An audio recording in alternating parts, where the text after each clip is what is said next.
多少钱？ 10块。怎么样？这买个价。没有切。清脆的一声枪响，枪贩子结束了罪恶，决定对2个小弟进行一次测试。只见他把刚买的2把手枪和1把匕首放在桌子上，挑选其中一支枪，拉栓上膛，瞄准秃子。秃子心领神会，拿起另一把枪瞄准于杰。于杰也用匕首架在胡志军脖子上。不干了，就一起扣扳机。如果还想干，就不要再犹豫了，就当咱们今天已经死过一回。1、2、3。既然3人的目标已经达成一致，胡志军就开始布置接下来的计划。抢钱用的武器已经有，拦下了一辆出租车。等到达一处荒无人烟的路，拿出了裤裆里的手枪。大哥，下车！哥，你饶了我！切，哥，车钥匙，别说了，我都给你。闭嘴！胡志军让司机把头拧过去，司机立刻就明白自己难逃一死，直接扑上来想抢枪。你王八蛋！大哥，我求求你饶了我吧！胡志军将手枪塞进于杰手里，让他开枪干掉司机。今天就想试试，打吧，你打第一枪，我会打第2枪的。于杰差点就要吓破胆，但毕竟自己即将去抢银行，他只能闭着眼开枪。胡志军接过枪，为了保险起见，又补了一枪。在银行门口，眼睁睁看着运钞车到达银行取款，一边的银行工作人员正在将一捆一捆的钞票装进钱箱，随后由一名押运员提着钱箱，加上经警，一共4人走出了银行大门。经警刚准备坐上副驾驶，胡志军率先开枪。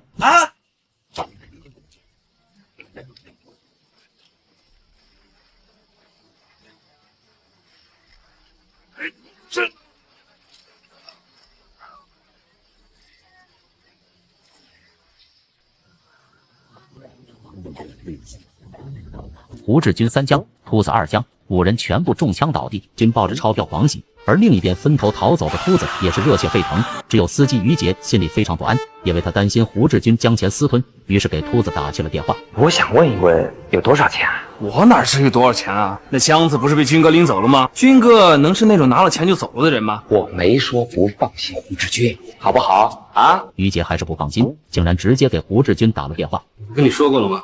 明天之前不要联系。你怎么还给我打电话？我只是想问问你安不安全，回家了没有？你是想问有多少钱吗？别，你千万别误会啊，我没那个意思。我告诉你，60万，咱们3，每人20万。明明提前说好了，抢完银行千万不要联系，于杰还是忍不住坏了规矩。胡志军断定他这个人不值得相信，也不值得拿钱，于是直接把刚分成3份的钱改成了2份。一会儿拿走。咱们一共抢多少钱？60万。那这里是20万？不，30万。30万？怎么是30万呢？你30，我30。那于杰呢？你说呢？不好吧，军哥？秃子觉得这对于杰太不公平，毕竟大家都出力了，也冒了风险。可胡志军断定这个于杰人不行，让他跟着肯定会出大事。胡志军和秃子每人拿了30万，就此分开了。于杰怎么打电话，2人也是不接，他这才意识到自己被耍了。第2天正常去夜总会上班，本想低调不引人注意，不料看到女人的大腿就忍不住了。是老实点儿。眼看女人如此不识抬举，秃子直接掏出一串价值1000块的项链。女人看到项链眼睛都亮了。90年代的1000块可不是一笔小钱，拿到项链的女人直接往秃子怀里扑，不料抬头就看到了夜总会领班，女人只能赶紧离开，这给秃子气坏了。怎么了？你还好意思问我怎么了？这上班时间你又荒诞过来了，你是不是想让我告诉老板把你给开掉？秃子本想撂挑子不干了，但碍于自己刚抢了银行，还是低调一点好，于是只能乖乖的回去看大门。秃子下班后带着女人就往商场钻，不仅给自己换了一身名牌，还给女人买了不少东西。这个哪来的财源啊？哎，那银行该不会是你抢的吧？女人的这番话把秃子吓坏了，可让他不知道的是，警方还真的调查，发现胡志军经常和一个秃头混在一起。警方锁定了在夜总会上班的秃子，刑警队长让2名干警隐藏身份，先去夜总会暗中调查一下。经过对夜总会领班询问，确定了秃子就在这里上班，并没有逃走。他们返回准备等待秃子回来后进行抓捕。秃子还在2楼包厢搂着美女唱着歌，生怕自己的钱花不完，掏出上千块的钱就往美女手里塞。另一边的刑警们已经到达夜总会1楼，得知秃子就在2楼的包厢，眼看就要上楼，夜总会领班突然闯入秃子的包厢，美女们一哄而散。也是上班时间吗？你知不知道应该在门口站岗，还不赶快去？少废话，滚！秃子只能乖乖的去门口站岗，不料一个门童突然拦下来，说外面全是警察。秃子瞬间就慌了，他狂奔到自己藏枪的包厢，拿到枪后直接拉栓上膛，很快他就和警方碰上了。一开始警方并不敢开枪，毕竟这里都是人。秃子很快逃到了地下停车场，他开出2枪击退跟来的警察，双方展开了短暂的交火。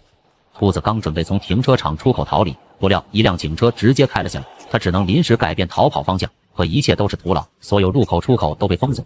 秃子再次打出2枪，随后被逼进了一处死角，眼看自己被团团包围，秃子决定持枪拒捕。一名女警自告奋勇，打出1枪靠近拘捕的秃子，秃子立刻打出2枪还击，男搭档上前掩护射击，不料被秃子1枪击中胸部，当场就倒地不起。李丁怎么样？我没事儿。好，没事。穿防弹衣还是好啊。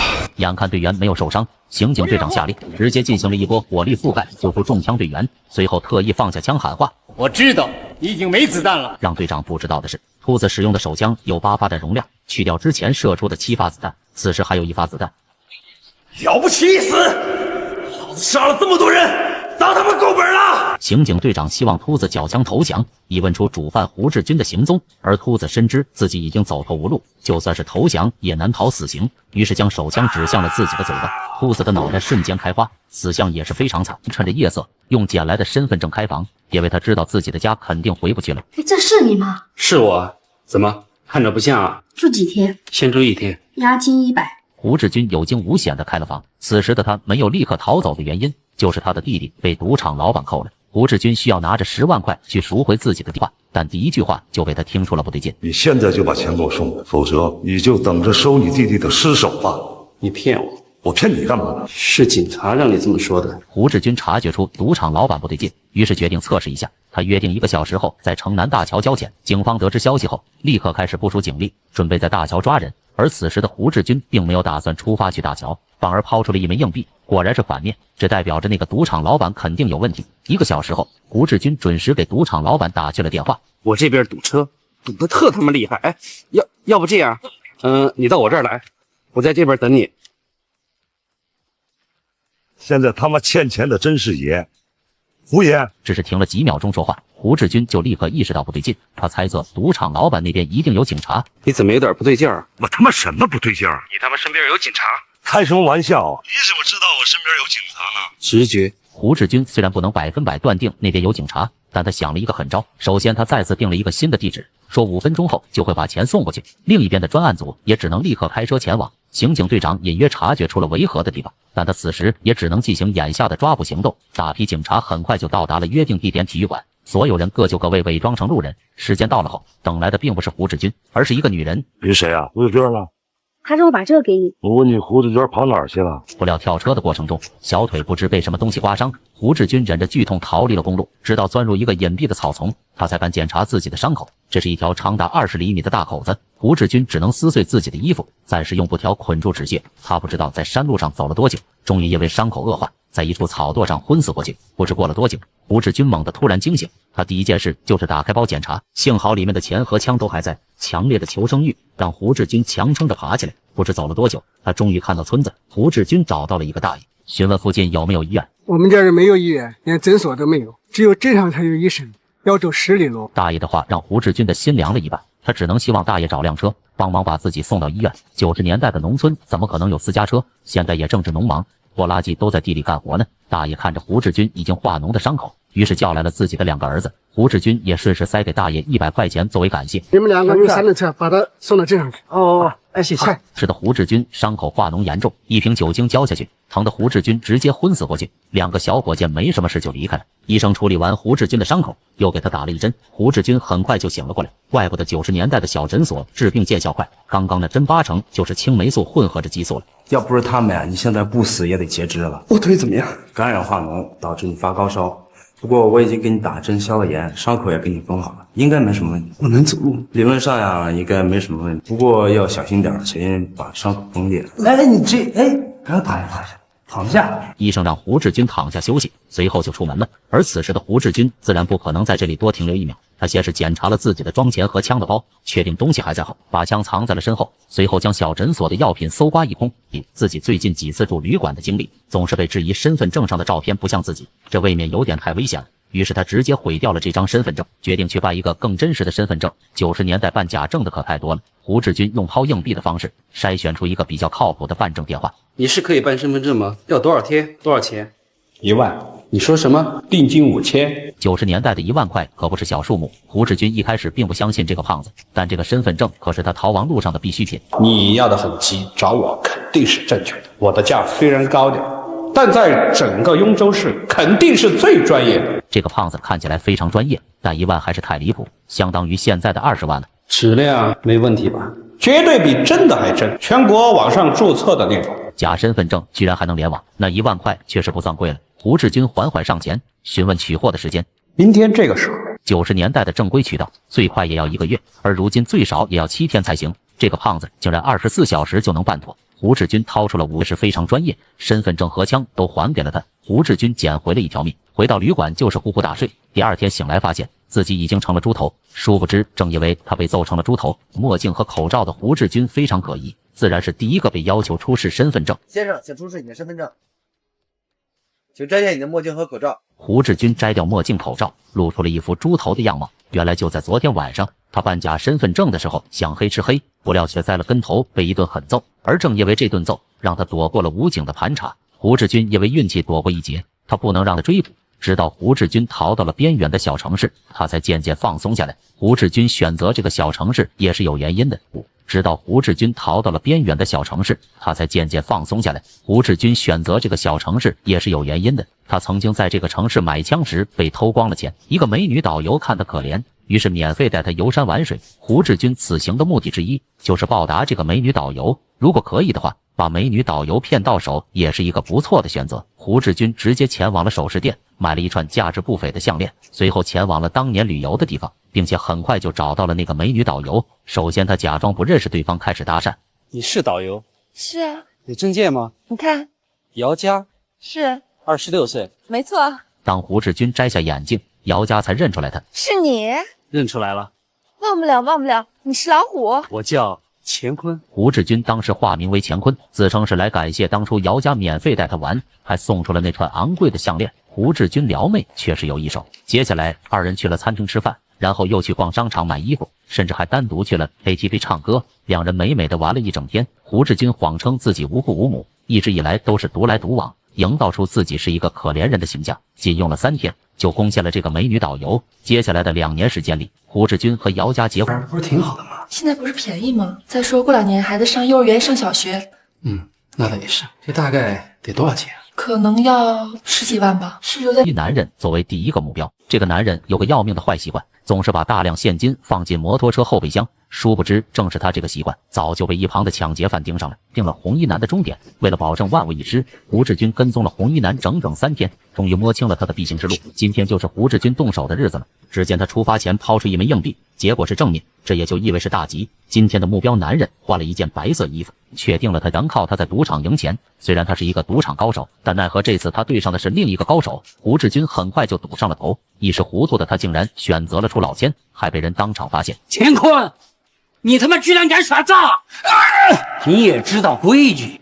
于是再次前往了那个城市，开始在那里寻找目标。这里仍然和3年前一样的喧嚣杂乱，看来抢钱的机会很大。哎，大哥，换美金不？胡志军正愁没人抢劫呢，这个小胖子竟然主动送上门来。胡志军拿出了2万人民币和小胖子交易。就这么点啊？嫌少啊？没，等下啊。小胖子第一次见这么少的交易额，为明天下午2点。明天下午？大哥，咱们这儿没这规矩啊，下午一般是不交易的。我急着用，这特殊情况咱们就特殊处理一顿。行。天，胡志军提前买好了逃跑的火车票，然后就在小胖子家门口蹲守。只见小胖子将1麻袋的现金放进了摩托车后备箱，随后骑着车就离开了。而胡志军则打了一辆出租车，提前到达了小胖子的必经之路上。很快真就骑上了装满钞票的摩托车，按照事先准备好的逃跑路线，骑车来到了一处小胡同。不料他打开摩托车后备箱，竟发现里面是空的。胡志军顿时冷汗直流，他明明亲眼看到小胖子把1麻袋的现金放进了这里，眼看逃跑的火车马上就要发车了。胡志军来不及细想，就赶紧换掉了作案时的衣服，随后打了一辆车就给了上去。怎么回事啊？没事。有票吗？有。另一边的警察接到路人的报警，说是有人持枪抢劫。很快所有出事的道路全部被封锁，殊不知罪犯已经乘坐火端赌债的能力。胡志军掏出包里的手枪，心里有了一个大胆的决定，既然没有钱还债，倒不如把债主干掉。说干就干，胡志军开始对债主进行了跟踪，很快就确定了债主住的酒店房间。第2天，胡志军坐在酒店大厅假装看报纸，等到债主回到房间，两个小弟也离开后，胡志军持枪摸黑走进了房间里，不料下一秒一把枪指向了他的头。这下等到彩票开奖时，胡志军猛然的发现自己的彩票竟然中奖了，中奖了！虽然中的不是什么大奖，但胡志军认为这就是他翻身的契机。在寻找目标，他知道这次不能急，必须一次成功。经过几天的蹲守，他锁定了一个中年男人，经过跟踪，很快就确定了对方的住处。而接下来就是抢劫过后怎么顺利逃跑。胡志军来到了火车站购买车票，不料抬头就看到了自己的通缉令。虽然此时他是乔装打扮过的，但也担心自己被认出来。胡志军在附近找了一个商是为了防止像上次一样差点错过火车。拿到车票后，胡志军回到出租房，小心翼翼地将自己住过的所有痕迹全部抹除，随后趁着夜色直接骑车离开，前往了目标的楼下。他知道这次不能出任何意外，决定在楼下蹲守一整夜。第二天早上，终于蹲到了目标下楼。胡志军骑上车，一路尾随男人。等到达一处没人的路段时，他猛地加满，非常迅速。此时，所有通往市外的交通路线全部被封锁。而另一边的胡志军刚到达火车站，就发现了大批警察正在一个个的检查旅客的脸，甚至还抓到了其他的在逃嫌犯。胡志军没想到警方行动如此之快，他知道坐火车肯定不行了，于是趁警察抓人的功夫，转身离开了车站。胡志军坐上一辆出租车，去哪儿啊？出城，上高速。好嘞。此时来到了一个夜总会，不仅点了一瓶酒，还点了2个美女。闲聊过程中，胡志军问出一个关键性问题：你们俩是本地的吗？其实我们是旁边景镇的，就是我们齐木市旁边。那地方怎么样？我们那儿可好了，我们那儿山水可好，现在是有名的旅游区。你们那儿是旅游景点，那火车站。军第二天报了一个旅行团，打算趁着人多混过去。不料他刚上车，2个便衣警察拿着通缉令就上了车。胡志军瞬间慌了，只见他缓缓拉开背包，准备随时拿出里面的手枪拼命。眼看就要查到他发车的25万，回到了熟悉的城市。他首先就前往了债主的家里，将他欠的胡志军成功逃离的消息。胡志军去过临江市，而且他对临江市评价非常高，这件事有赌一赌的价值。刑警队长抱着最后一丝希望，前往了胡志军的一张照片拍摄的所在地，决定再去碰一碰运气。此时的胡志军确实在那张照片的所在地，他正准备带着老婆孩子了。这时儿子突然要去玩，爸爸的爸爸叫爷爷，胡志军索性在一旁抽烟。这时就是抓捕最好的时机。不料胡志军抬头一看，发现了一个熟悉的男人。胡志军意识到不对劲，下一秒拔枪冲向了自己的儿子，而大批警察也将他团团包围。谁敢伤害我儿子，我一枪打死他！你要冷静，自己勒着不放。男人早上起床准备撒尿，睁开眼睛发现酒店房间门敞开着，他立刻去翻找装着钱的包，果然里面的钱全丢了。这可是他准备去买枪抢银行的钱，这下完蛋了。胡志军立刻叫醒了熟睡的秃子，告诉他钱没了。妈的，几千块，1分钱都没给我们留下。90年代的几千块可不是一笔小钱，秃子当即拿起刀就要抓小偷，胡志军自然是不会让他去。怎么找服务员去？什么破旅馆，睡一夜就被偷了？找服务员？惊动警察怎么办啊？你忘了咱们来干什么的？胡志军和秃子此行是来买枪的，他们好不容易打听到了一个靠谱的枪贩子，双方已经约定好了交易地点，机会也许就这一次。秃子咬了咬牙，把脖子上的大金链子给卖了换钱。两人来到了约定地点，很快一个贼眉鼠眼的人出现了。等会儿，要枪吗？有枪吗？要几支？枪贩子带着胡志军和秃子来到了一处废弃仓库，从一个破箱子里拿出了2把枪。胡志军看着这2把破枪，是一脸嫌弃。这种土枪我没兴趣，有没有真的军用的？军用的贵啊！贵，你有多少支都给我拿来。枪贩子看2人是来真的，于是从包里掏出了2把崭新的枪。胡志军眼睛瞬间亮了，3000一支，3000一支还贵了点吧？哎，能不能便宜点？要不要？不要拉倒。你这么说话就没意思了。那算了，我们不要了。胡志军看对方一点也不讲价，扭头就要走。秃子连忙去劝他，当然胡志军也不会放过这次机会，也就同意了，花6000块买2支。兄弟，单签是吧？那行，成交。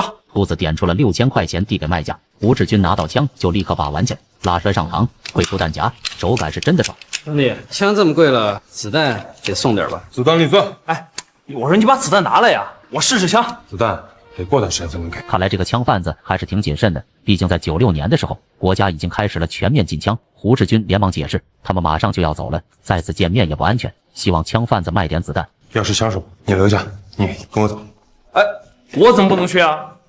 人家谨慎一点，那是对的。胡志军一个人跟随枪贩子来到了另外一个隐秘的位置，枪贩子拿出了几盒子弹，递给胡志军了一个，先让他试试枪，如果满意了再买也不迟。胡志军退下弹夹，将这颗子弹小心翼翼地压进去，迫不及待地将弹匣装回手枪，随后拉栓上膛。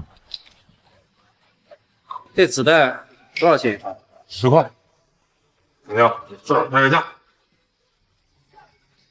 没有切。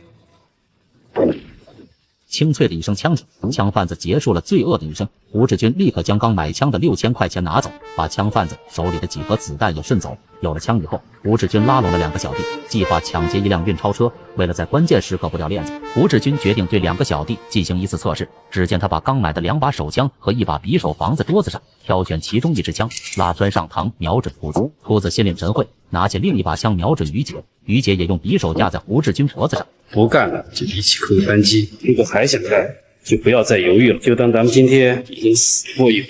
1、2、3。既然3人的目标已经达成一致，胡志军就开始布置接下来的计划。抢钱用的武器已经有了，现在还少一辆逃走的车。胡志军认为用抢来的车会更安全一些。抢车，司机怎么办？干掉。怎么？你担心杀的人太多了？怕什么呀？杀1个是死，杀2个也是死，多杀几个我们还赚了。胡志军看出了于杰的胆小，他担心关键时刻这个怂货会掉链子，于是进行了一场猎手测试。当天晚上，3人拦下了一辆出租车，等到达一处荒无人烟的路段，胡志军以撒尿为由让司机停车，随后拔出了裤裆里的手枪。大哥，下车！这是我下车，我下车！司机哪见过这种场面，听话的下了车。胡志军不顾司机的求饶，让于杰跟着一起来小树林。大哥，你饶了我！切，把车钥匙，别说了，我都给你。闭嘴！胡志军让司机把头拧过去，司机立刻就明白自己难逃一死，直接扑上来想抢枪。你王八！大哥，我求求你饶了我吧！胡志军将手枪塞进于杰手里，让他开枪干掉司机。今天就想试试，打吧，你打第1枪，不会打第2枪。于杰差点就要吓破胆，但毕竟自己即将去抢银行，他只能闭着眼开枪。胡志军接过枪，为了保险起见，又补了1枪。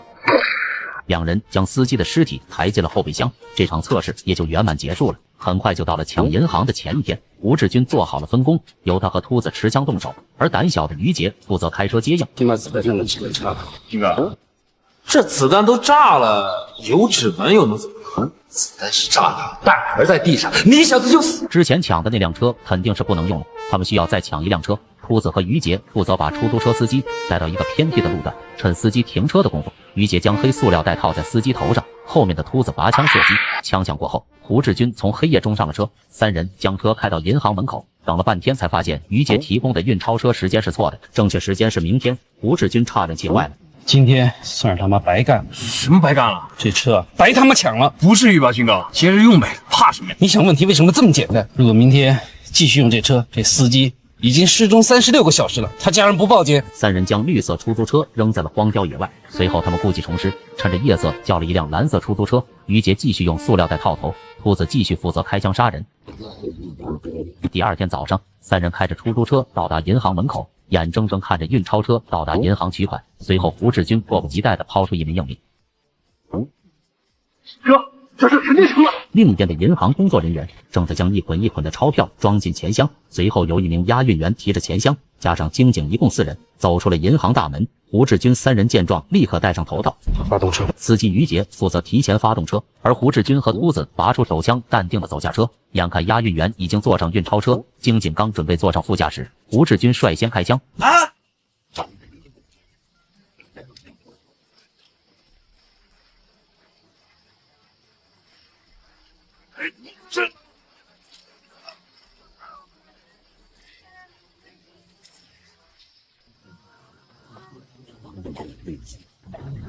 胡志军3枪，秃子2枪，5人全部中枪倒地。2人抢到钱箱后，坐上车逃离了现场。本案由真实故事改编，发生于1996年1月10日早上9点的湖北武汉。正当武汉警方到达现场进行调查时，此时的胡志军3人已经在逃亡的路上。秃子因为没有箱子的钥匙，正在疯狂地砸箱子。这他妈箱子还挺难开，你不是有枪吗？把它打坏不就得了吗？辉子，干什么？我得把锁打开呀！你疯了？这车上到处都是汽油。待会儿啊，到了地方，你们俩先下车，分头走，我留下来发车，箱子我带走，我会想办法把它带走。很快他们来到了一处偏僻郊区，胡志军刚下车就让大家换掉衣服。司机于杰看起来并不是很相信胡志军。队长，咱们什么时候见面？明天晚上10点，老地方，赶紧走。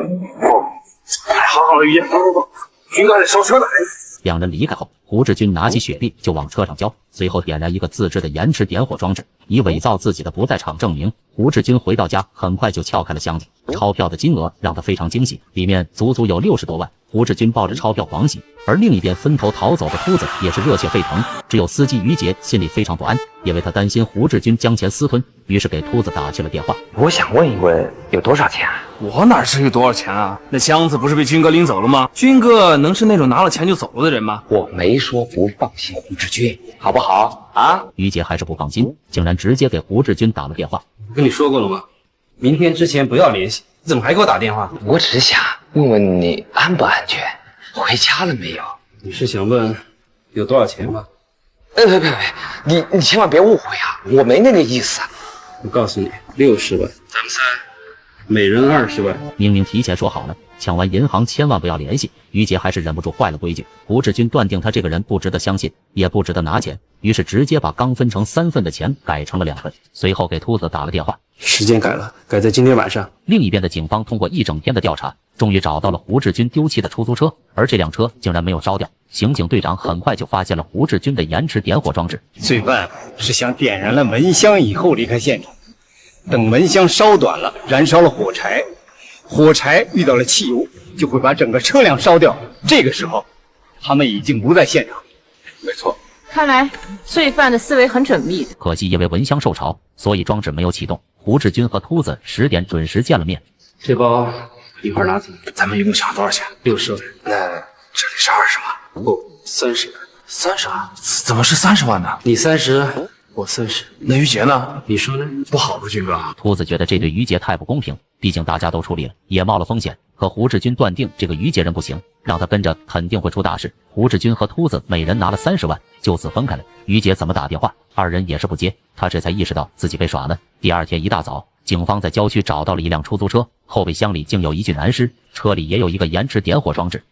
这一点看，你像是同一伙人干的。正当警方玩命的调查时，拿到钱的秃子却是非常松弛。他第二天正常去夜总会上班，本想低调不引人注意，不料看到女人的大腿就忍不住了。是老实点儿。眼看女人如此不识抬举，秃子直接掏出一串价值1000块的项链。女人看到项链眼睛都亮了。90年代的1000块可不是一笔小钱。拿到项链的女人直接往秃子怀里扑，不料抬头就看到了夜总会领班，女人只能赶紧离开，这给秃子气坏了。怎么了？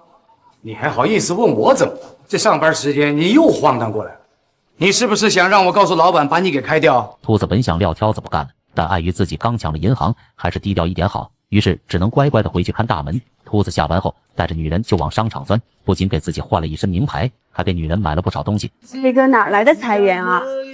哎，那银行该不会是你抢的吧？女人的这番话把秃子吓坏了。可让他不知道的是，警方还真的顺藤摸瓜查到了蛛丝马迹。由于主犯胡志军的延迟点火装置失灵了，导致当时抢银行用的车并没有烧掉，所以警方查到了车内的一枚指纹。经过3天的指纹比对，终于在指纹库锁定了一个劳改犯。留下指纹的人叫胡志军，他的背景是什么？本地人，无业，曾经劳改过3年。警方很快查到了胡志军的住处，可惜晚来一步，胡志军半天前刚离开。经过走访调查，发现胡志军经常和一个秃头混在一起。警方锁定了在夜总会上班的秃子，刑警队长让2名干警隐藏身份，先去夜总会暗中调查一下。经过对夜总会领班询问，确定了秃子就在这里上班，并没有逃走。他们返回准备等待秃子回来后进行抓捕，不料刚出大门就遇到了乘坐出租车回来的秃子。各位，没错，就是他。看到男人走进了夜总会，干警立刻给刑警队长打电话。好，找着了。10分钟后，大批全副武装的刑警集合在了夜总会后门。刑警队长紧急用1分钟描述此时的情况。罪犯是816银行抢劫案的参与者之一，他身上有枪，大家记住，一定要注意安全，尽量抓活的。队长封锁了夜总会的所有出入口，一声令下，所有干警持枪闯入夜总会。而此时的秃子还在2楼包厢搂着美女唱着歌，生怕自己的钱花不完，掏出上千块的钱就往美女手里塞。另一边的刑警们已经到达夜总会1楼，得知秃子就在2楼的包厢，眼看就要上楼，夜总会领班突然闯入秃子的包厢，美女们一哄而散。你是上班时间吗？你知不知道应该在门口站岗，还不赶快去？少废话，滚！秃子只能乖乖的去门口站岗，不料一个门童突然拦下他，说外面全是警察。秃子瞬间就慌了，他狂奔到自己藏枪的包厢，拿到枪后直接拉栓上膛。很快他就和警方碰上了。一开始警方并不敢开枪，毕竟这里都是人。秃子很快逃到了地下停车场，他开出2枪击退跟来的警察，双方展开了短暂的交火。秃子刚准备从停车场出口逃离，不料一辆警车直接开了下来，他只能临时改变逃跑方向。可一切都是徒劳，所有入口出口都被封锁。秃子再次打出2枪，随后被逼进了一处死角。眼看自己被团团包围，秃子决定持枪拒捕。一名女警自告奋勇，打出1枪靠近拘捕的秃子。秃子立刻打出2枪还击，男搭档上前掩护射击，不料被秃子1枪击中胸部，当场就倒地不起。李丁怎么样？我没事。好，没事。穿防弹衣还是好啊。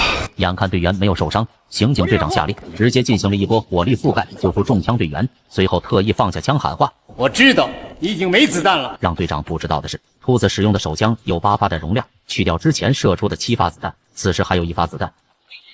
了不起一死！老子杀了这么多人，砸他们够本了！刑警队长希望秃子缴枪投降，以问出主犯胡志军的行踪。而秃子深知自己已经走投无路，就算是投降也难逃死刑，于是将手枪指向了自己的嘴巴。秃子的脑袋瞬间开花，死相也是非常惨。自此，抢银行的3人组仅剩下2人。此时的胡志军捧着一根断指，若有所思。这截断指是他在家门口发现的，他知道这就是弟弟胡小军的断指。原来胡志军抢银行就是为了还清欠下的巨额赌资，从而救出被赌场老板扣押的弟弟胡小军。胡志军现在既要躲避警方的追捕，又要拯救他那不争气的弟弟。只见他将手枪拉栓上膛，老子他妈杀了你！不料他刚走出家门，就遇到了大批警察抓人。他立刻躲进了一旁的角落里，并掏出了压着火的手枪。幸好警察只是抓了1个人就离开了。胡志军意识到全城的警察都在抓他，毕竟他前2天刚刚杀了几个人，还抢了银行的运钞车。他去报纸摊买了几份当天的报纸，以获取实时的新闻。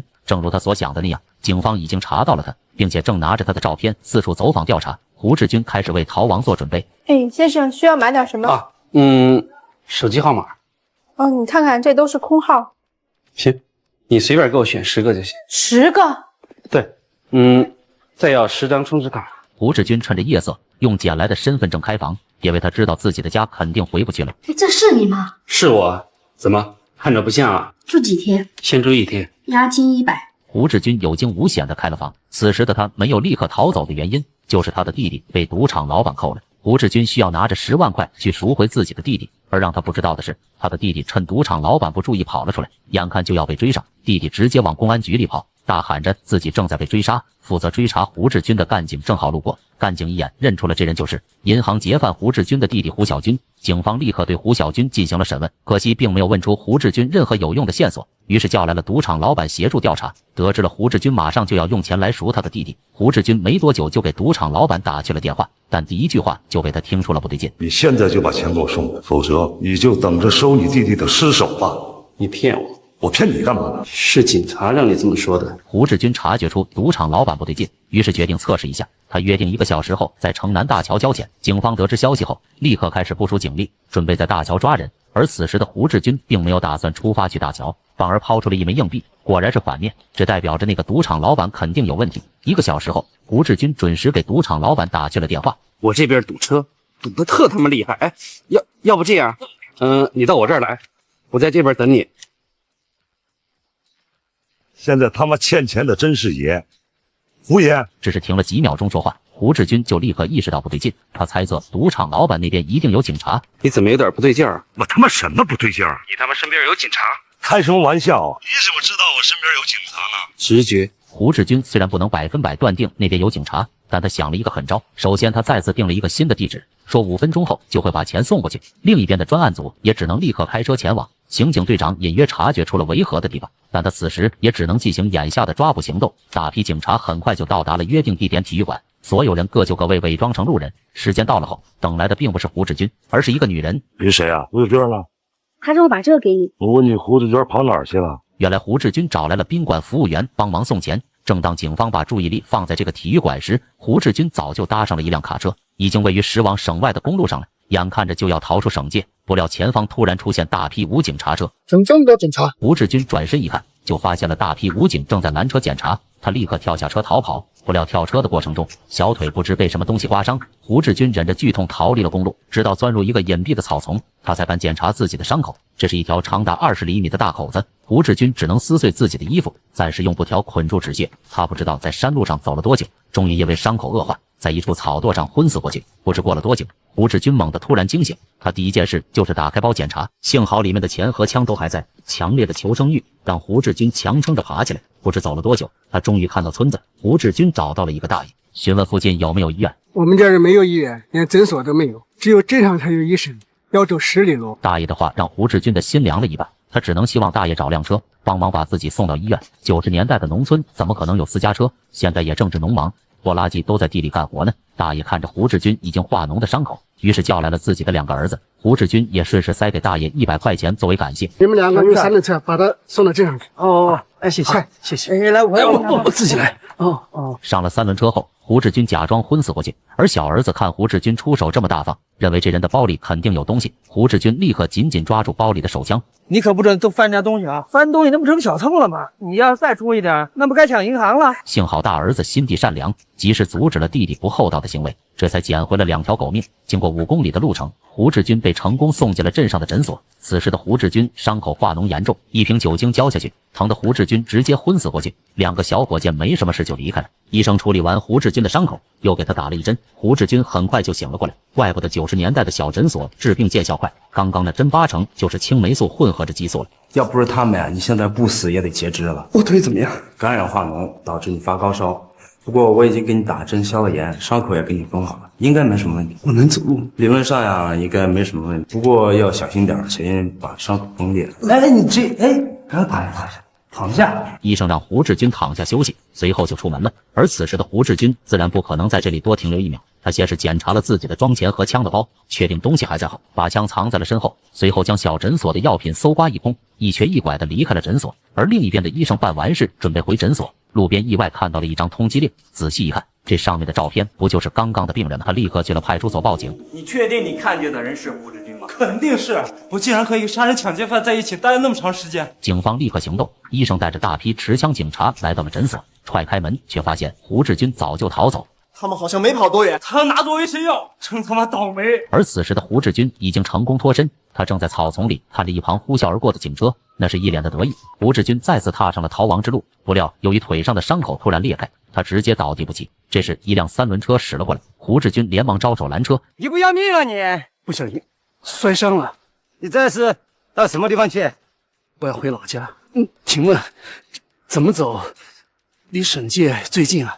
走小路啊，要个把小时吧。只见胡志军掏出一张100元大钞，希望男人把自己送到省界。不料对方根本看不上这100，直到胡志军又拿出了几张100元大钞。老夏，求求你了，我腿摔成这样，我真的走不动。好吧，我帮你拿到省界。谢谢。有钱能使鬼推磨，胡志军坐着男人的3轮车，很快就逃出了湖北，到达了四川。他几经周转，终于到了市区。此时的胡志军满身脏兮兮的，非常引人注目，于是找了一家旅馆，打算暂时歇歇脚。只见他丢出一张捡来的身份证，张口就要住店。这怎么不像你？怎么不像了？服务员并没有多追究什么，拿了钱就给开了房间。不料胡志军看到这314房间号，却非常嫌弃。能给换个房间吗？怎么了？这房间挺好的。我不喜欢这个。你这是嫌牌子不够好，都什么年代了，还有人讲究这个？拿去。胡志军本人是非常迷信的，他从抢完银行到逃亡至今，全靠的是一枚硬币，掏出的硬币是正是反，全权左右着他的命运。胡志军每天都要看报纸，因为报纸是90年代唯一可以快速获取情报的工具。胡志军回忆起自己最近几次住旅馆的经历，总是被质疑身份证上的照片不像自己，这未免有点太危险了。于是他直接毁掉了这张身份证，决定去办一个更真实的身份证。90年代办假证的可太多了，胡志军用抛硬币的方式筛选出一个比较靠谱的办证电话。你是可以办身份证吗？要多少天？多少钱？1万。你说什么？定金5000。90年代的1万块可不是小数目。胡志军一开始并不相信这个胖子，但这个身份证可是他逃亡路上的必需品。你要的很急，找我肯定是正确的。我的价虽然高点，但在整个雍州市肯定是最专业的。这个胖子看起来非常专业，但1万还是太离谱，相当于现在的20万了。质量没问题吧？绝对比真的还真，全国网上注册的那种。假身份证居然还能联网，那1万块确实不算贵了。胡志军缓缓上前询问取货的时间。明天这个时候90年代的正规渠道，最快也要1个月，而如今最少也要7天才行。这个胖子竟然24小时就能办妥。胡志军掏出了5000块钱的定金以及一张照片。你可别骗我啊！别说的这么难听，1分钱1分货，剩下的5000我明天给你。你放心，我的电话24小时为你服务，你随时可以给我打。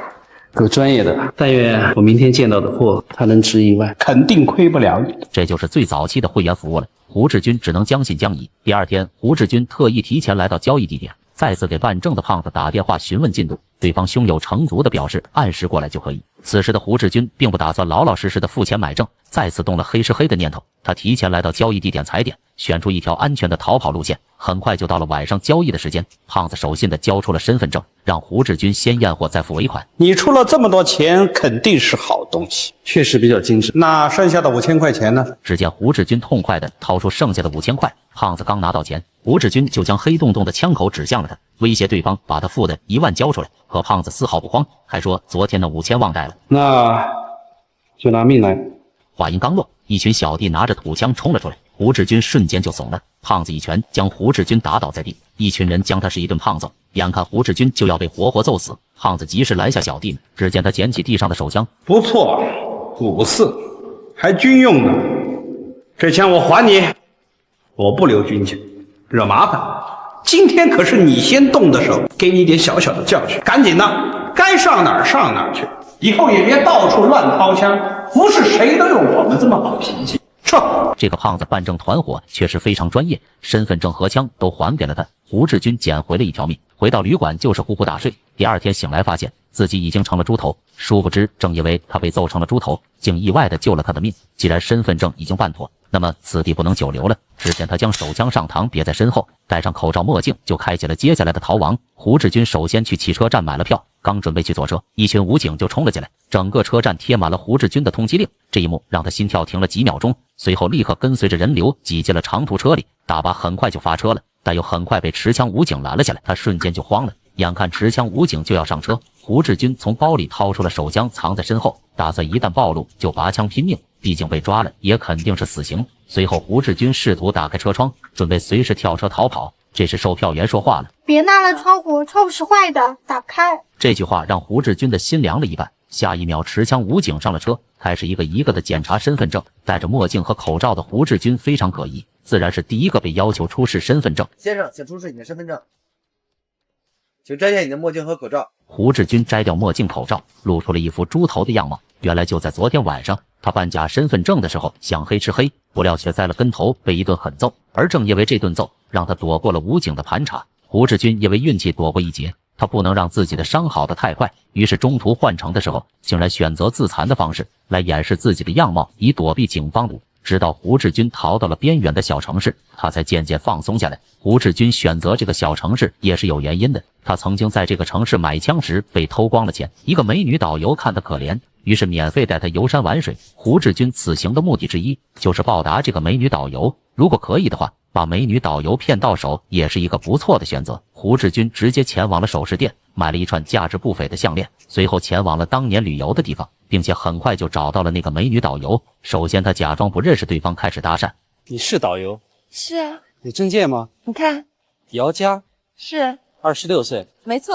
当胡志军摘下眼镜，姚佳才认出来他。是你。认出来了。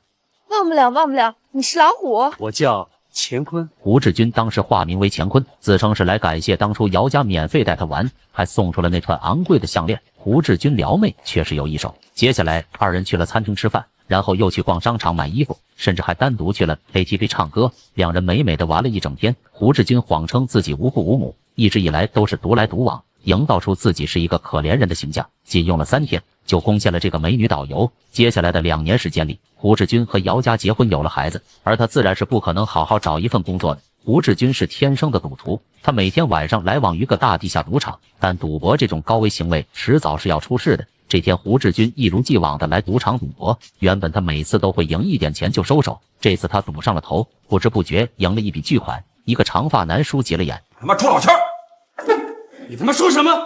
你衣服里藏牌！我他妈最恨别人说我臭老千。你找着是哪只手做的弊，我把哪只手留在这，你他妈要找不出来，把自己的舌头给我割下来！眼看胡志军放出如此的狠话，长发男也只能灰溜溜的离开了。当然这还没完，正当胡志军和毒友走在回家的路上时，果然长发男带着一群人出现了。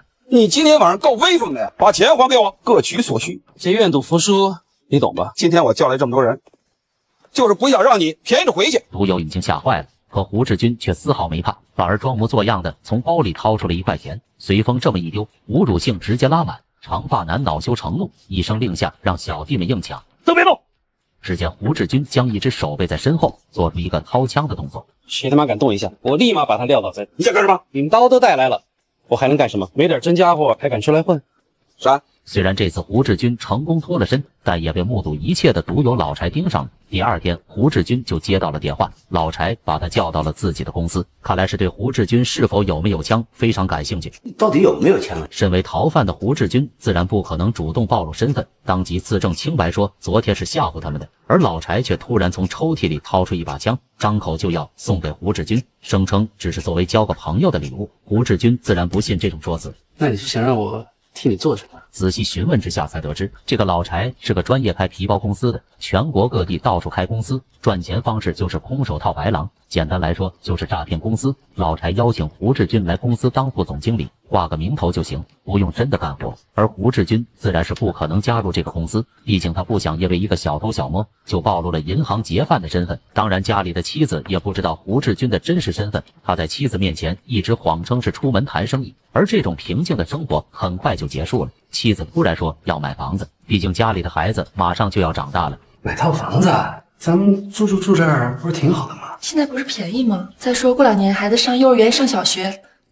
那倒也是。这大概得多少钱啊？可能要10几万吧，是有点勉强了，要不然算了。这事儿不能算，孩子上幼儿园上学这些大事，10几万咱们家还是拿得出来的。90年代的房子却是非常便宜，普通家庭努力攒一攒还是能买得起的。胡志军虽然答应了妻子买房的要求，但他手里根本没有10几万的现金。只见胡志军拿出了藏在家里的手枪，看来是准备干回自己的老本行了。胡志军先是去郊外试了试老柴送的那把枪，不料第一枪就卡壳了。迷信的他断定接下来肯定不会太顺利。胡志军进行了更周密的抢劫计划。首先他对妻子谎称自己去外地出差，随后来到了一个偏远城市寻找时机，最终找了一个便宜的房子租了下来，因为他要长期的进行踩点，确保行动万无一失。正当胡志军发愁怎么搞钱时，房东和他闲聊过程中提到了本地的倒会市场，开奔驰的、骑自行车的，几万块、几百万都在场。哇，刚才说什么？2万？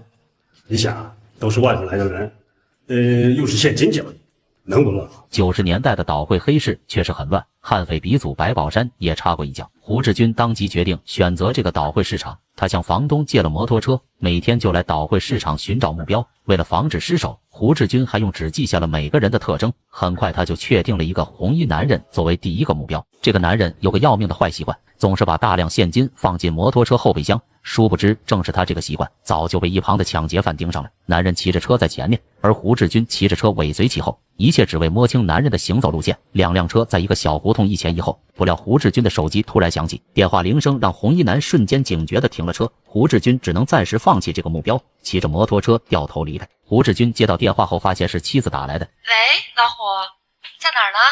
什么事儿？中午饭吃了吗？你就跟我说这事儿啊？没事就不能给你打电话。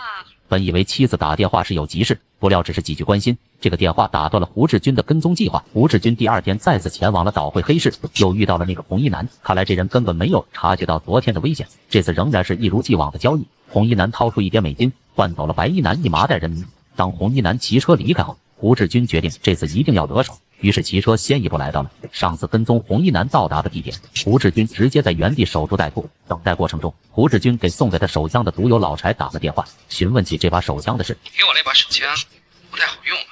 哎，怎么你用了？别紧张，我找了个没人的地方玩了一下。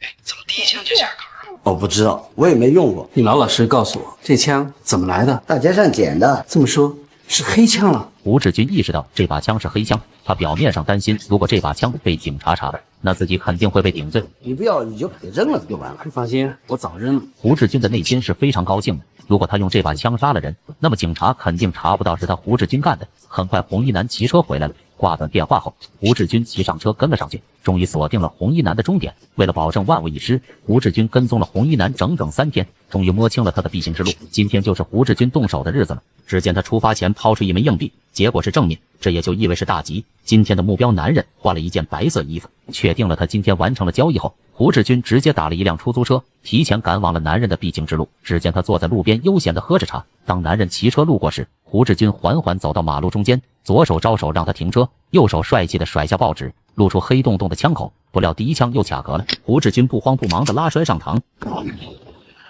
一声枪响，男人瞬间倒在了血泊当中，而胡志军则骑上了男人的摩托车。周边的商户眼睁睁地看着胡志军扬长而去，留下了还在地上抽搐的男人。胡志军按照事先规划好的逃跑路线，首先去了一个公共厕所，换掉了身上的白衣服，最后直接前往了火车站。让所有人不知道的是，此时负责追捕胡志军的刑警队长正巧就在火车上，眼看就要发车，突然接到电话说附近有人持枪抢劫，队长立刻下车前往事发地，正好与逃跑的胡志军擦肩而过。另一边倒在血泊的男人已经被救护车拉走。经过警方询问得知，摩托车后备箱里足足有30万的现金。警方立刻对附近的商户进行了走访调查，可结果却差强人意。不高也不矮，衣服穿的什么颜色？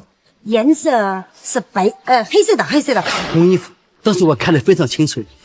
对，是红色的衣服。这时，刑警队长终于赶到了。经过了解案情，发现这个作案手法与2年前抢银行的胡志军非常相似，都是那么的干净利落，一气呵成。这种作案风格很像是胡志军。另一边的胡志军已经坐上了火车，他在火车的厕所里把这支总是卡壳的手枪拆掉，仔细看这把枪的零件，却是当年的道具组非常用心了。胡志军将零件全部扔进了厕所的坑里，随后检查了这次抢劫的收获，足足有30万。胡志军回到家，发现妻子还在上班，于是将抢来的1半的钱以及当年抢银行的那把手枪全藏进橱柜的夹层，留下了大概15万作为给妻子买房子的钱。而另一边的刑警队长与当地警方进行了案情复盘，弹壳比对结果你都看了100遍，不是2年前那把54，你敢不敢100%的说是胡志军？你敢吗？罪犯的所有行为都与胡志军非常相似，但问题就出在了弹壳比对结果。胡志军这次根本没有用当年抢银行的那把544式，反而是另一把陌生的制式手枪，这让刑警队长迟迟不敢断定凶手是胡志军。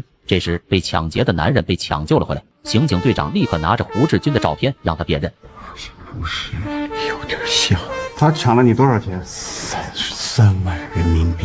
胡志军这个案子干得太过漂亮，导致警方根本查不出任何蛛丝马迹。另一边的胡志军已经买了新房，抱着老婆再次过上了幸福生活。可危机也即将来临，胡志军经常和赌友老柴一起去赌场玩。这天2人正准备去一个新开的场子玩，胡志军突然感受到了异常的事情。胡志军断定这些人就是警察。怎么了你？怎么这么紧张？神经兮兮的，我有点提神，我得先走了。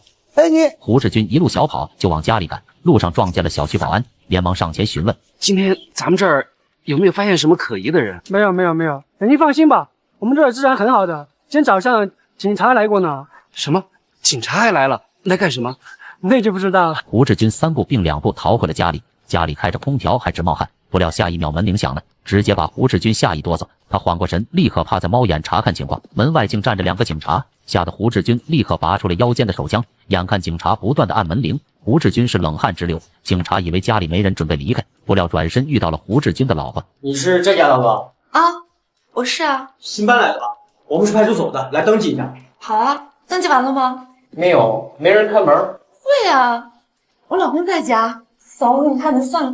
老婆打开门就开始满屋子寻找胡志军，而此时的胡志军突然出现，装作是刚洗完澡，脸上还残留着剃须泡沫，以掩盖自己的样貌。先把你们俩的身份证、房产证都拿出来，我们登记一下。好，稍等一下啊。幸好只是来登记的民警，胡志军暂时松了一口气。他最近几天总觉得自己被人跟踪，刚刚和赌友老柴在一起的时候，就一直感受到视线。胡志军不想冒险，因为一旦他被抓，肯定是死刑。为了活命，他选择离开这个幸福的家庭。胡志军趁老婆带着孩子出门时，拔出了藏在床底的包，而包里满满的都是现金，以及那把2年前抢银行的手枪。只见胡志军将手枪上膛别在腰间，提着装满钱的包离开了这套房子。他很快买完票，就到达了车站候车厅。不料突然老婆打来电话：喂，老虎，儿子突然发高烧了，邻居大妈给我打电话，你现在在哪儿啊？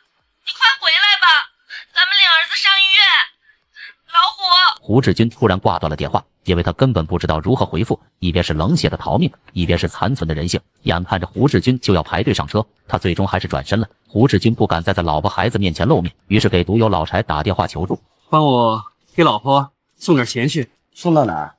市医院。那你怎么不去？我不去，自然有我不去的道理。我现在到你那儿来，行吗？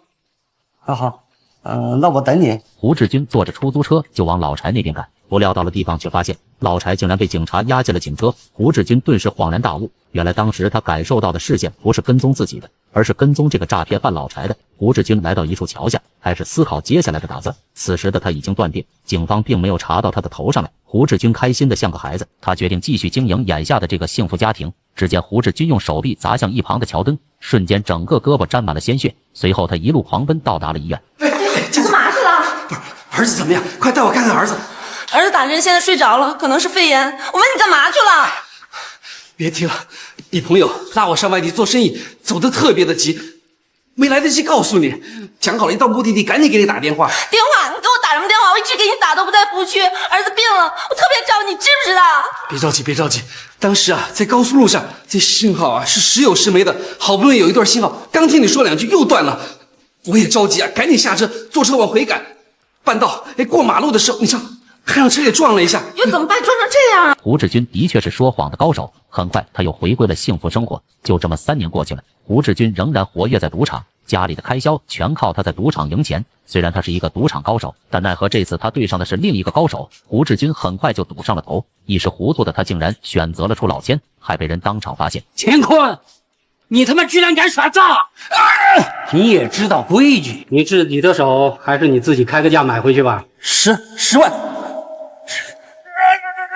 不，20万！胡志军以20万买自己的手，但怎么赚到这20万呢？他再次想起了3年前的外汇黑市，于是再次前往了那个城市，开始在那里寻找目标。这里仍然和3年前一样的喧嚣杂乱，看来抢钱的机会很大。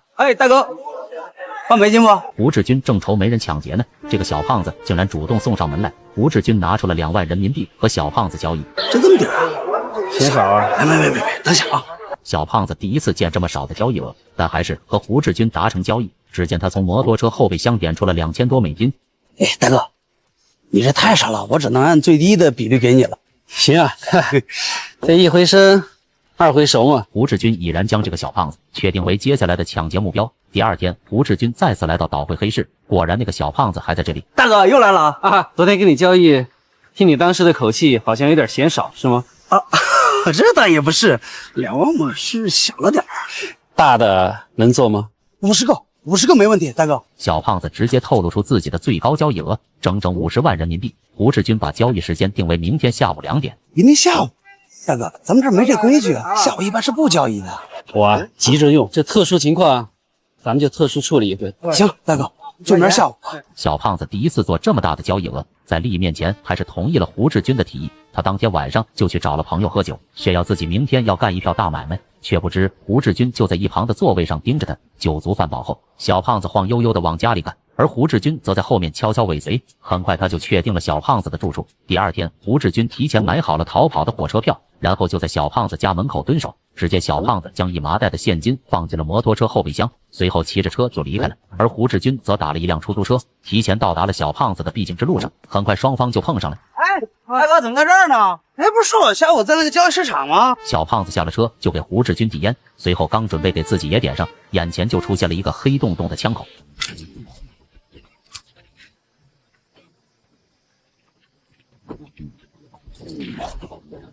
胡志军转身就骑上了装满钞票的摩托车，按照事先准备好的逃跑路线，骑车来到了一处小胡同。不料他打开摩托车后备箱，竟发现里面是空的。胡志军顿时冷汗直流，他明明亲眼看到小胖子把1麻袋的现金放进了这里，眼看逃跑的火车马上就要发车了。胡志军来不及细想，就赶紧换掉了作案时的衣服，随后打了一辆车就往火车站赶。他妈能不能快点啊？快点！说了，的士司机态度很不好，胡志军气得差点拔枪弄死他。冷静下来后，胡志军请求司机开快点，自己有急事。师傅，我赶时间，麻烦你开快点行不行？我给你双倍的钱好吗？啊？这还差不多，一会儿说话听清楚。有了钱就好办事了。10分钟的路程，司机仅用了3分钟就把胡志军送到了车站。眼看火车就要关门发动，胡志军是硬挤了上去。怎么回事啊？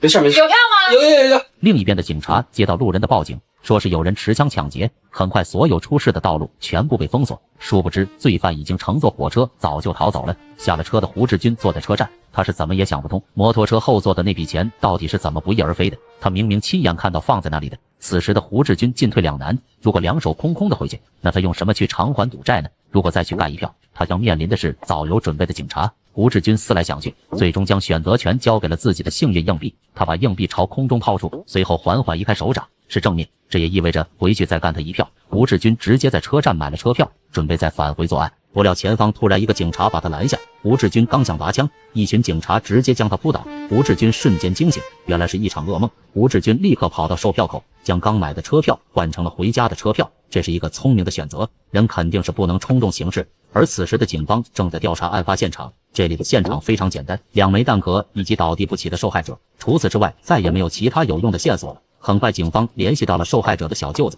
这才揭开了胡志军抢劫抢了一场空的原因。原来小胖子是第一次干这么大的交易额，拿着50万的巨款，心里不踏实，于是路上去了小舅子的摩托车修理部，将手里的50万让小舅子暂时看管，等会给他打电话的时候再把这钱送过去。可惜的是，小舅子再也没等到那个电话。我姐夫真的死了，很不幸，这一行危险啊！警方此时正在对留在现场的2枚弹壳进行比对，并且在全市张贴了胡志军的通缉令。这时火车站的列车员突然发现这张通缉令上的照片他见过。哎，我好像见过这个人。你见过啊？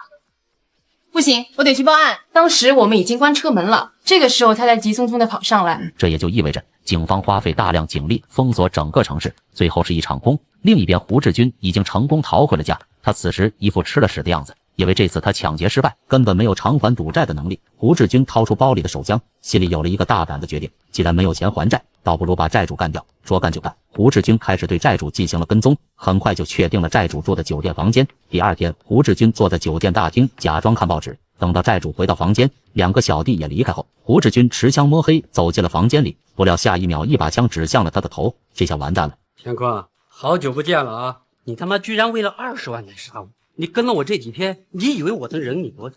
你信不信我杀了你全家？你把他们都杀了，我现在也没钱还你。但你只要给我留下一口气，下一次绝对不会是现在这样。跟我耍无赖是吧？眼看胡志军是要钱没有，要命一条的姿态，债主也是毫无办法，毕竟也不能真的杀人。胡志军丢出了口袋里的2000多美金。什么意思？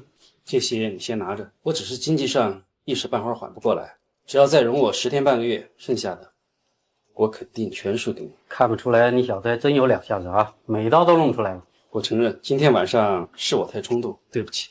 哼，对不起。债主思来想去，决定给胡志军最后一个机会。1个月之内，胡志军将20万凑齐，双方就可以两清了。胡志军回到家，老婆看出了他有心事，便误以为是生意上的事，于是劝说胡志军要不就别做生意了，找点别的事干。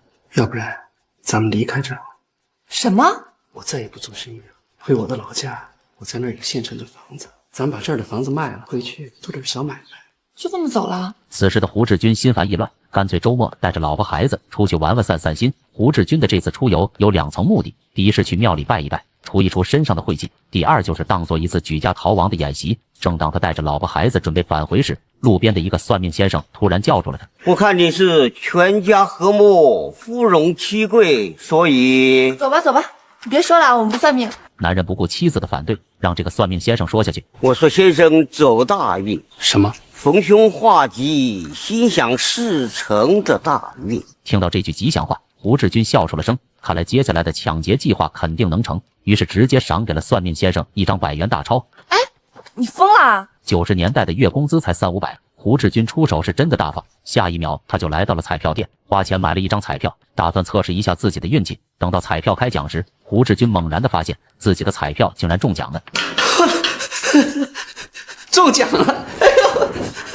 虽然中的不是什么大奖，但胡志军认为这就是他翻身的契机。此时的他决定重回倒回黑市，再去干他一票。殊不知另一边的警方早有准备，暗中加派了大量的便衣警察，计划在倒回黑市埋伏整整1个月。为什么是1个月？我们已经无数次的分析过胡志军的作案心理定势，他一定会露面的。另一边的胡志军乔装打扮，已经到达了这座城市。胡志军果然很幸运，很快就租到了300块1个月的房子。因为店里的员工想挣一笔外快，所以把公司老板的办公室悄悄租给了他。胡志军随后找到了一个摩托车二手市场，打算买一辆摩托车作为逃跑的工具。多少钱？3000块，2000，我们一人让一点，2500，我只能出这个价了，2000块钱。胡志军花费2000块钱买了一辆摩托车，晚上回到家准备接下来的抢劫计划。不料一个警察突然敲门。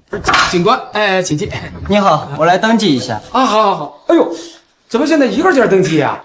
昨天前天不是都来过了吗？警方加大了对流动人口的管理，而这个贪钱的员工自然不会透露有人来租房，毕竟这是他偷偷赚的一笔外快。胡志军第2天就到达了岛会黑市，开始了长时间的寻找目标。他知道这次不能急，必须一次成功。经过几天的蹲守，他锁定了一个中年男人，经过跟踪，很快就确定了对方的住处。而接下来就是抢劫过后怎么顺利逃跑。胡志军来到了火车站购买车票，不料抬头就看到了自己的通缉令。虽然此时他是乔装打扮过的，但也担心自己被认出来。胡志军在附近找了一个商店。哥们儿，跟你商量个事儿啊。我懒得排队，你帮我买几张车票行吗？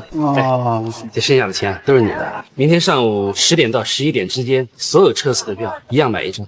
所有车次。现在知道为什么国家要实名购票了吧？当年一个人可以随意买票，也可以随意转手卖出去。而胡志军一次性买了1个小时内的所有车次，就是为了防止像上次一样差点错过火车。拿到车票后，胡志军回到出租房，小心翼翼地将自己住过的所有痕迹全部抹除，随后趁着夜色直接骑车离开，前往了目标的楼下。他知道这次不能出任何意外，决定在楼下蹲守一整夜。第2天早上，终于蹲到了目标下楼。胡志军骑上车，一路尾随男人。等到达一处没人的路段时，他猛地加满油门，超过男人，停在了前方不远处。只见胡志军从容不迫地摘掉金丝眼镜，换上了提前准备好的墨镜，看着后视镜中的男人渐渐靠近，胡志军缓缓从腰间拔出手枪。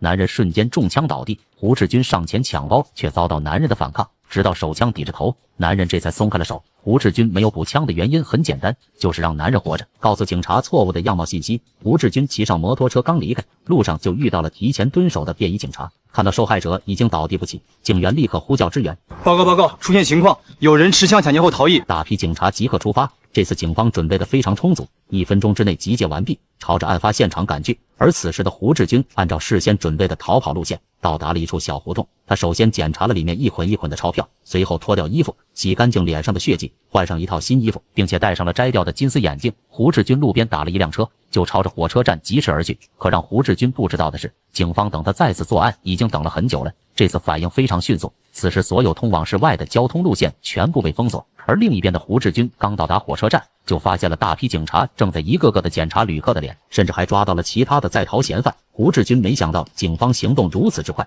他知道坐火车肯定不行了，于是趁警察抓人的功夫，转身离开了车站。胡志军坐上一辆出租车，去哪儿？出城，上高速。好嘞。既然火车不能坐，那就直接打出租车跑长途。不料突然前方出现大批警察查车，胡志军瞬间慌了。师傅，掉头！怎么了？我有点急事儿，还得回去办，麻烦你掉头不出城了。火车和高速路都不能走，这也就意味着胡志军无路可逃了。胡志军失魂落魄地回到出租房，此时的他大脑一片空白。警方的行动实在是太迅速了，毕竟他是第2次在这个城市作案，难道他真的要止步于此了吗？只见他翻出刚抢的25万现金，朝着空中猛地抛洒。胡志军认为自己死定了。另一边的警方已经查到了胡志军逃跑时丢掉的皮包以及逃跑用的摩托车。便衣警察正准备把车拉回公安局，一个男人突然拦下。这车明明是我刚卖出那辆啊！认识这车？废话，这车本来就是我的，我刚卖出去。你卖给谁了？管我卖给谁啊！我想卖给谁就卖给谁。我是警察，跟我走一趟。此时的车贩子才意识到自己把车卖给了一个杀人犯。当他看到胡志军的照片时，可以断定就是这个人。而另一边的胡志军精神已经恍惚，只见他将手枪上膛，缓缓地对准了自己的嘴巴，看来是走投无路，准备饮弹自尽。眼看着就要扣动扳机，胡志军最后还是怕了，他放下手枪，掏出了自己的幸运硬币。当他的手打开，结果竟然是正面，这也就意味着能成功逃脱。胡志军收拾好行李就离开了，看来他已经有了逃脱之法。第2天一大早，警方对所有租赁公司进行了调查，很快就轮到了胡志军昨晚住的那个公司。当看到警察手里的通缉令时，男人瞬间傻眼了，这不是在他这里住了1个星期的人吗？昨天晚上还在这里呢。警方立刻对胡志军住过的房间进行了搜查，除了找到一张捆现金用的纸条，其他再也没有任何有用的线索了。你为什么不向派出所登记外来人口？说。那个是我们总经理的办公室，我想如果不登记的话，我可以赚300块钱。男人贪财的行为间接让胡志军的抢劫成功了，可他也算是捡了芝麻丢了西瓜。如果你跟民警说了实话，胡志军落网了，国家就会奖励你5万块钱，你知道吗？胡志军此时来到了一个夜总会，不仅点了1瓶酒，还点了2个美女。闲聊过程中，胡志军问出一个关键性问题：你们俩是本地的吗？其实我们是旁边景镇的，就是我们齐木市旁边。那地方怎么样？我们那儿可好了，我们那儿山水可好，现在是有名的旅游区。你们那儿是旅游景点，那火车站、汽车站人都挤满。对呀，老板，你问这个干什么呀？一路上警察多吗？警察？没有啊。这番话启发了胡志军，他给2个美女一人发了点钱就离开了。胡志军前脚刚走，后脚警方就过来突击检查。胡志军第2天报了一个旅行团，打算趁着人多混过去。不料他刚上车，2个便衣警察拿着通缉令就上了车。胡志军瞬间慌了，只见他缓缓拉开背包，准备随时拿出里面的手枪拼命，眼看就要查到他。发车的铃声响了，2名便衣警察只能下车了。胡志军松了一口气，看来那天的算命先生没说谎，他真的走了大运。胡志军很快就提着抢来的25万回到了熟悉的城市。他首先就前往了债主的家里，将他欠的20万给还上了。债主对胡志军的身份非常好奇。你消失了1个月，道上关于你的传闻可不少。有人说你是杀手，有人说你是逃犯，还有人说你是东南亚跑过来的毒枭，黑白2道都在找你啊！你现在在临江市已经是树大招风了。此时的胡志军已经陷入了一场漩涡，但他只是惊讶了1秒钟，随后平静地说出一句话：反正我要走了。走。胡志军已经决定隐退，带着老婆孩子过平静的生活。他再次去找了那个算命先生，希望对方给自己算一算。不料这个算命先生仍然是老一套。您现在是鸿运当头啊，走大运，逢凶化吉，心想事成的大运。你怎么还是那一套？先生，我说过吗？此时的胡志军彻底傻眼了，原来这人就是个老骗子，对谁都只会说好话。胡志军失落地离开了。而此时的警方已经得知了胡志军成功逃离的消息。胡志军去过临江市，而且他对临江市评价非常高，这件事有赌一赌的价值。刑警队长抱着最后一丝希望，前往了胡志军的一张照片拍摄的所在地，决定再去碰一碰运气。此时的胡志军确实在那张照片的所在地，他正准备带着老婆孩子第2天离开这座城市。而在离开之前，胡志军打算和老婆最后约一次会。另一边的刑警队长已经到达这座城市，他突然就看到了街头的胡志军。停车！他立刻下车跟了上去。男人和老婆一起进入了一个商场。老刑警看着男人的背影，当即确定对方就是他追查了5年的抢劫杀人犯胡志军。此时商场里的胡志军突然烟瘾犯了，于是他支开老婆，独自找了一个能抽烟的咖啡店，边抽烟边喝咖啡。而老刑警也跟踪到了这家店，特意在胡志军后桌也点了一杯咖啡。一个是逃亡多年的杀人犯，一个是追查多年的老刑警。此时仅有1墙之隔。只见老刑警喝了一口咖啡，转身朝着厕所走去，趁着与服务员擦肩而过时，故意把服务员手里的东西撞掉，趁机转过身，这才终于看到他追查了5年犯人的正脸。老刑警脑海里不断闪现着一些画面，这些人都是被胡志军开枪杀害的。他立刻给搭档打去了电话。你确认？你真的确认？另一边的胡志军已经和老婆打了车，而老刑警也打车在后方跟随。可出租车司机哪里见过这种场面，跟车距离根本把握不了。我让你跟紧点，不能跟得太近了，知道吗？离远点。不行不行，这样你停车。我是警察，现在我们工作需要用你的车，好吗？老刑警担心被胡志军发现，直接亮出了证件，征用了这辆出租车。很快胡志军和老婆下了车，确认了胡志军下车地点。老刑警立刻打电话下令，对这个地方进行暗中布控，四周都安排了大批警察，各个角落也安排了狙击手。这时胡志军来到了幼儿园接孩子放学，殊不知自己已经被狙击手锁定，但警方不敢轻举妄动，他们知道胡志军的心狠手辣。这时儿子突然要去玩爸爸的爸爸叫爷爷，胡志军索性在一旁抽烟，这时就是抓捕最好的时机。不料胡志军抬头一看，发现了一个熟悉的男人。胡志军意识到不对劲，下一秒拔枪冲向了自己的儿子，而大批警察也将他团团包围。谁敢伤害我儿子，我一枪打死他！你要冷静，自己勒着不放，想拿你儿子做防弹衣吗？要不是为你儿子，你早就被击毙了。你赶快把孩子放，我来做你人质。老刑警决定用自己代替小孩作为人质，胡志军毕竟还是有点人性的，于是把自己的儿子放走，转而把枪指向了老刑警。你他妈上前一步，我打死他！退后啊！觉得你还跑得了吗？别废话！胡志军的手臂中枪倒地的同时，他的幸运硬币也滚落到了河里。自此，逃亡了5年的悍匪胡志军最终落网。本案由真实案件改编而来，原姓名叫马汉庆，武汉人。1996年1月9日，马汉庆和2名同伙先后残忍杀害了2个出租车司机。第二天，马汉庆一伙乘坐劫来的出租车，到达中国工商银行，抢劫了一辆武汉有机实业公司来取款的运钞车，打死1名公司职员以及1名路人，打伤提款人员3名，劫走公司款65万元。2002年，马汉庆在乌鲁木齐再次作案，进行了持枪抢劫。10月29日，再次作案抢劫杀人，期间警方对全国发布了悬赏通缉令20万元。2004年，一名海南三亚的当地市民报案，说有一个人长得很像马汉庆。11月11日，马汉庆最终落网，他犯下共4起持枪抢劫案，涉案金额80多万。2005年12月22日，马汉庆在乌鲁木齐被执行死刑。